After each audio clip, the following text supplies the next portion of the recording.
আমার যেতে কোনো অসুবিধা হবে না। আগে তোমরা তোমাদের কাজ ছাড়ো, আমি ঠিক চলে যেতে পারবো।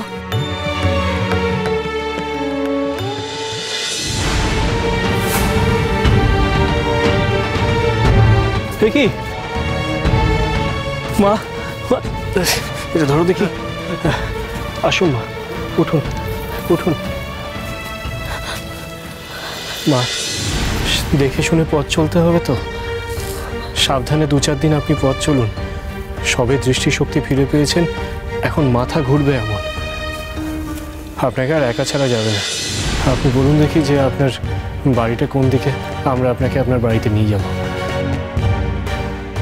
এসো তবে।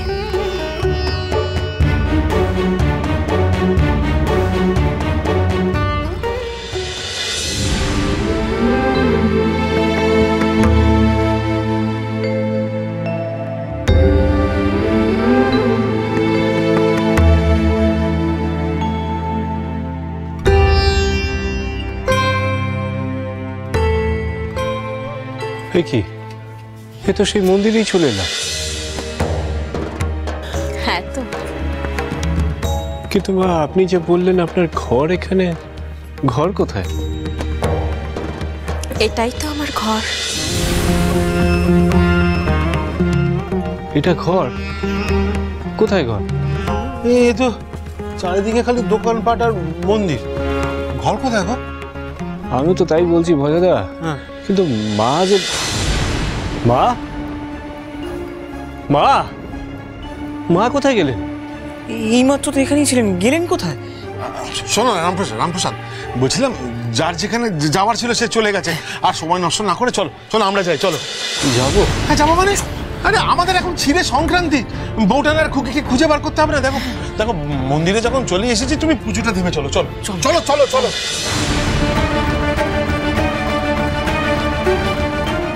ভুল হয়ে গেছে রামপ্রসাদ, আমার খেয়াল ছিল না, আমার অজান্তেই তোমার কথা। দাঁড়াও দাঁড়াও দাঁড়াও, কি আমার হাতের ক্ষত তো মিলিয়ে গেছে। এ কেমন করে হলো? আমার হাতে তো আর ব্যথাও নেই। বলছি হাত তো আমার আগের মতো হয়ে গেছে, কোনো ক্ষত নেই, দেখে বোঝাই যাচ্ছে না যে একটু আগে অমন অবস্থা। ক্ষত নেই, এমনকি ওই যে পট্টিটা যেটা মা নিজের হাতে পরিয়ে দিলেন তাও তো নেই। হ্যাঁ তাই তো, একদম ঠিক হয়ে গেছে। এ তো একেবারে ভোজবাজি কাণ্ড। হ্যাঁ না, ভোজবাজি নয়, এ মায়ার খেলা। মায়া? মায়ার খেলা? তাহলে এই তপস্বিনী কে ছিলেন? কে ছিলেন ওই মা?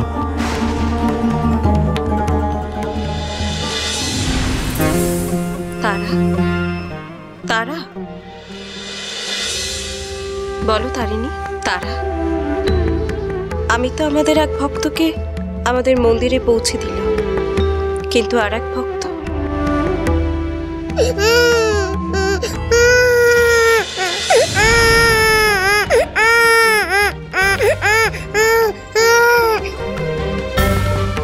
ওর কি হবে? সর্বাণী আর পরমেশ্বরীর ভাবনা তুমি আমার উপর ছেড়ে দাও বোন। তাহলে আমার কি করণীয়? তুমি রামপ্রসাদের খেয়াল রাখো, আমি যাচ্ছি সর্বাণী আর পরমেশ্বরীর কাছে তাদের উদ্ধার করতে।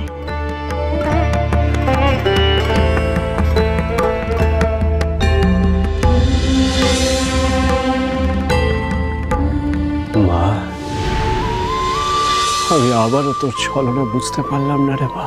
এ মায়ার খেলা যে তোরই লীলা, আমি তা ধরতে পারিনি রে মা।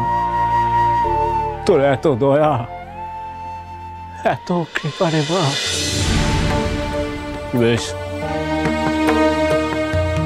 তবে দে, আবার পরমেশ্বরী, আবার সর্বাণীকে আমার কাছে ফিরিয়ে দে রে মা, ফিরিয়ে দে। রামপ্রসাদ দুঃখ করো না, মা সবসময় তোমার ডাকে সাড়া দেন। হ্যাঁ, মা কখনো তোমাকে ফেরাননি রামপ্রসাদ।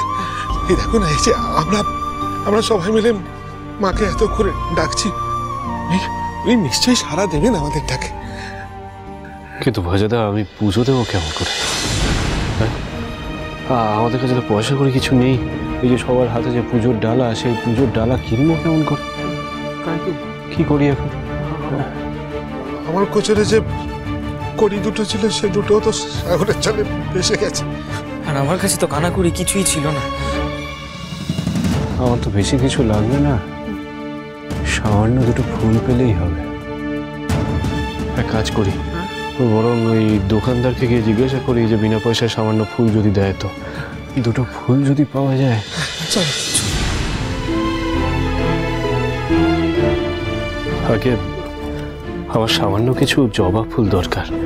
আমার কাছে না পয়সা নেই, কিন্তু মায়ের কাছে আমায় পুজো দিতে হবে। যদি কিছু মনে না করেন, সামান্য একটু ফুল দেবেন। কেন দেবো না? নিশ্চয়ই দেবো। এই নিন। অনেক অনেক ধন্যবাদ আপনাকে। মা আপনার মঙ্গল করবেন। এই তো ফুল পাওয়া গেছে। চলো চলো রামপ্রসাদ, এসো এবারে মন্দিরে গিয়ে পুজো দেবে। এসো। না না কেন? পায়ে হেঁটে আমি ওই মন্দিরে যাব না।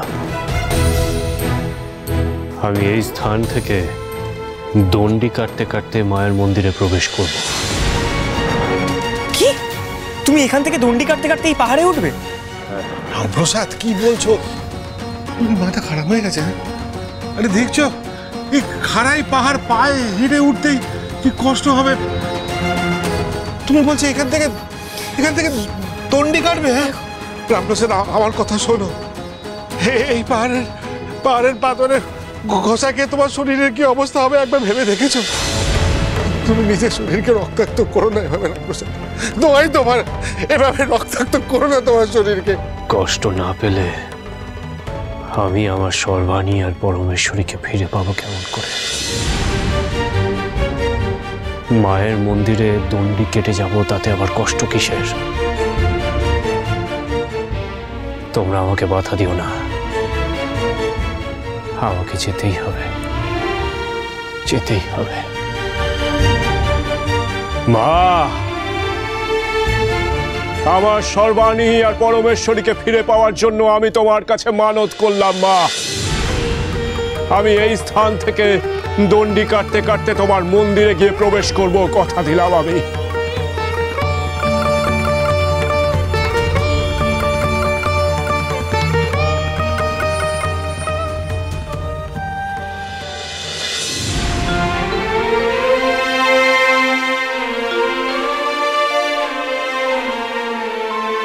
মুক্ত কর্মা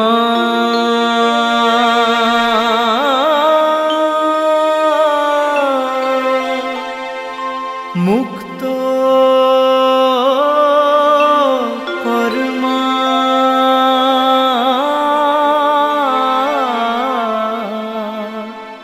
মুক্ত কর্মা মুক্ত কেশী।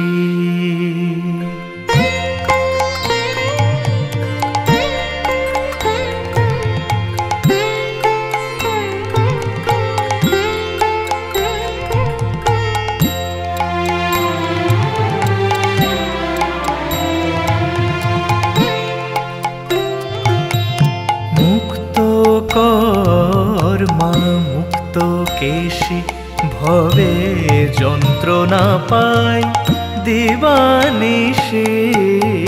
মুক্ত কর্মা মুক্ত কেশী ভবে যন্ত্রণা পায় দিবানিশি। মুক্ত কর্মা মুক্ত কেশী।